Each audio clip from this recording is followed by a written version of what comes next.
नमस्कार, मैं जितेंद्र गुप्ता। आप देख रहे हैं स्टार सिटी न्यूज़। मैं इस वक्त मौजूद हूं करोल बाग विधानसभा में। हमारे साथ आम आदमी पार्टी से एसएमसी कोऑर्डिनेटर हैं करोल बाग विधानसभा से अतुल जैन, और साथ ही विधानसभा करोल बाग के सचिव भी हैं। जितेंद्र जी नमस्कार, और मैं स्टार सिटी न्यूज़ का धन्यवाद करता हूं और आप यहां पर आए, आपका बहुत बहुत स्वागत है। अच्छा अतुल जी, मेरा आपसे सवाल है सर, जैसे भी चुनाव होने थे अप्रैल में, अब जैसे समय सीमा जो बढ़ा दी गई है, जब मर्ज जो हो गया चुनाव, ये टल गए हैं, इस पर आप क्या कहना चाहिए? ये जो एमसीडी के चुनाव टले हैं, ये तो बीजेपी की बहुत बड़ी हार दिखाई दे रही है अपने आप में। बीजेपी को आने वाले इलेक्शन में दिख रहा था कि उनका फ्यूचर बहुत ख़राब है, उनको जीतने में असंभव था, जीत नहीं सकते थे। पंजाब के इलेक्शन ने जिस प्रकार से आम आदमी पार्टी को जीत दिखाई है, उससे ये चीज़ का और ज़्यादा अच्छा मोहर लग गई थी कि एमसीडी के अंदर इस बार आम आदमी पार्टी 100% जीत करके आएगी, जिसकी घबराहट और डर बीजेपी के अंदर अच्छी तरह बैठ गई थी, और जिसके चक्कर में ये डिसीजन उन्होंने लिया कि अभी एमसीडी के इलेक्शन कोई भी कारण, कोई भी रीज़न दे करके उसको पोस्टपोन कर सके बस। तो सर क्या लगता है इसकी समय सीमा जो बढ़ाई जा रही है, जिसको जो 3 से 1 किया जा रहा है, तो इसका माहौल क्या देखने को मिलेगा आगे? सर हम तो एक ही चीज़ जानते हैं, कुछ भी कर लें, डर के आगे जीत है, और हम जीतेंगे तब भी जीतेंगे। अच्छा अतुल जी, जैसे कि पंजाब में जो बहुमत मारी आम आदमी पार्टी ने 92 सीटों पर, तो क्या वहाँ पे बदलाव होने जा रहा है पंजाब में?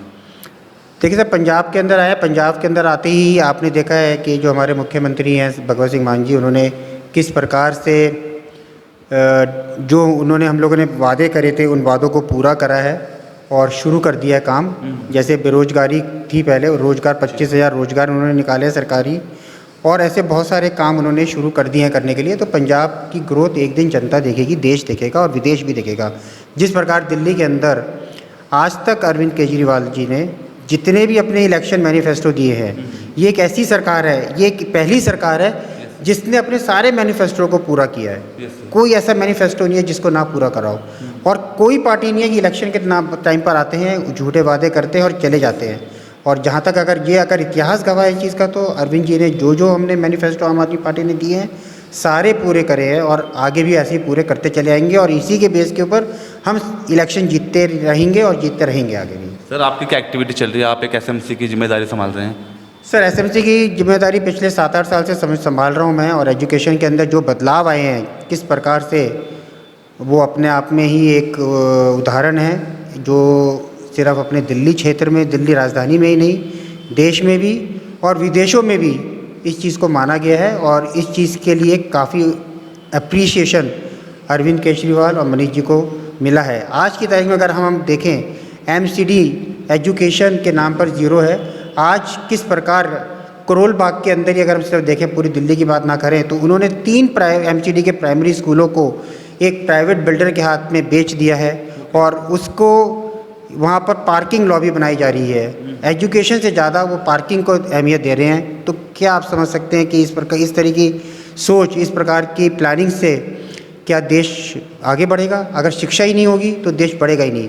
और यही बीजेपी चाहती है कि लोग शिक्षित ना रहें, और उनकी जो वो काला चश्मा लगा के दिखाते हैं लोगों को, वो वही देखें। सिर्फ पढ़ा लिखा आदमी होगा तो समझेगा कि आज की तारीख में क्या चल रहा है, क्या नहीं चल रहा है, क्या सही है, क्या गलत है, क्या सच है, क्या झूठ है। और यही बीजेपी आज की तारीख में छुपाना चाहती है, और प्राइमरी एजुकेशन को बिल्कुल ठप कर दिया उन्होंने। ये करोल बाग के अंदर 3 स्कूल जिस प्रकार से भी बिके हैं, और उसके अंदर, और वो भी उस कॉन्ट्रैक्टर को दिए हैं जो ऑलरेडी ब्लैक लिस्टेड है। अभी हमारे विधायक जी ने इस चीज़ को काफ़ी उठाया हुआ मुद्दे को उठाया था, और अभी उठा भी रहे हैं आगे, कि किस प्रकार प्रेस के मतलब उन्होंने उसको दिया है जो ब्लैक लिस्टेड है, जो उनके टर्म्स एंड कंडीशन के अंदर है कि आप कोई भी ठेकेदार के साथ उसको ठेका नहीं दे सकते जो ऑलरेडी ब्लैक लिस्टेड हो। और लेकिन उन्होंने फिर भी उसी के साथ मिलकर के काम कर रहे हैं, और स्कूलों को बेचे जा रहे हैं। एमसीडी की जनता, एमसीडी की जितनी प्रॉपर्टी है, एमसीडी के साथ जितने भी चीज़ें हैं, उनको बेच रहे हैं और पैसा कमाए जा रहे हैं। वैसे तो ये कहते हैं कि एमसीडी में पैसा नहीं है, सैलरी नहीं दे रहे हैं। मेरे काफ़ी लोग हैं जो एमसीडी के दोस्त हैं, वो बताते हैं जो अंदर की बात, मैं नाम नहीं लेना चाहूँगा यहाँ किसी का, किस प्रकार उनको तो तनख्वाह की ज़रूरत ही नहीं है। आज भी एमसीडी में ठेके हो रहे हैं, टेंडर होते हैं, लेकिन टेंडर कहीं लगते नहीं है, सिर्फ फाइलें घूमती हैं और बैठ के पैसा बांट लिया जाता है। कहीं ना कहीं पार्षद सर इनमें इन्वॉल्व है सर पार्षद क्या, पूरा सिस्टम ही करप्ट है। किसी एक पार्षद के हाथ में नाम देना या पार्षद को बोलना, ये तो नीचे से लेके ऊपर तक की एक चेन है जो पूरा का पूरा भ्रष्ट कर रखा है सिस्टम को ही।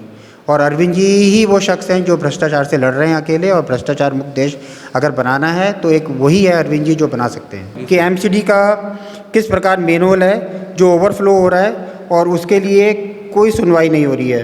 तो ये आज के हालात हैं, कौन सा आपका वार्ड लगता था? ये वार्ड 93 के हैं सर। 93 के यहाँ के निगम पार्षद कौन थे? यहाँ के निगम सर वो हैं अपनी बबीता बरीजा जी।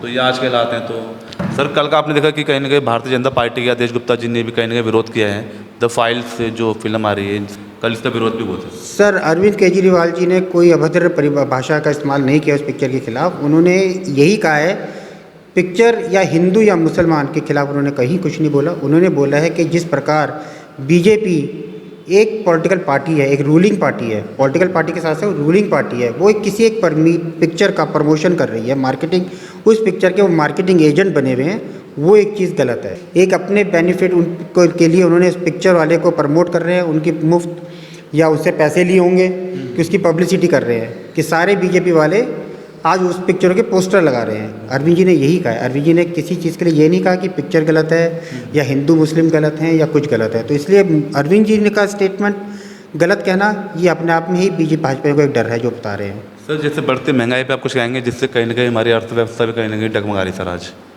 सर बीजेपी का मुख्य रोल यही था पहले, आज की तारीख आज से जब मोदी जी मुख्यमंत्री थे गुजरात के और पेट्रोल के और सेंट्रल के अंदर कांग्रेस की सरकार हुआ करती थी, पेट्रोल के रेट बढ़ते थे तो यही मोदी जी आकर के बैठते थे और आप लोगों के सामने टीवी पे मीडिया पे आते थे और यही कहते थे कि दिल्ली का हिंदुस्तान के अंदर पेट्रोल के रेट या प्याज के रेट या गैस के रेट नहीं बढ़ने चाहिए, ये एक अंधा कानून है। और आज इन्हीं की सरकार में हर रोज़ कभी 80 पैसे कभी 50 पैसे, आज 100 रुपये के आसपास पेट्रोल का रेट हो गया और गैस 1000 से ऊपर हो गया। कहाँ से महिलाएं किचन चलाएंगी और कहाँ से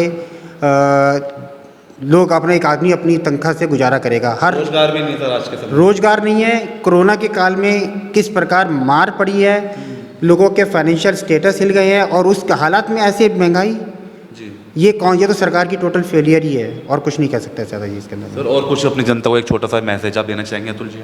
सर मैं यही कहूँगा, चाहे एमसीडी के इलेक्शन हो, चाहे दिल्ली सरकार के इलेक्शन हो, चाहे स्टेट किसी भी स्टेट के इलेक्शन हो, चाहे सेंट्रल के इलेक्शन हो, आप आज की तारीख में अपने आप में पढ़े लिखे हैं, जागरूक हैं, आप सोच समझ के वोट करें और ऐसी सरकार बनाएं जो देश की हो और देश की जनता के लिए सोचती हो। नमस्कार।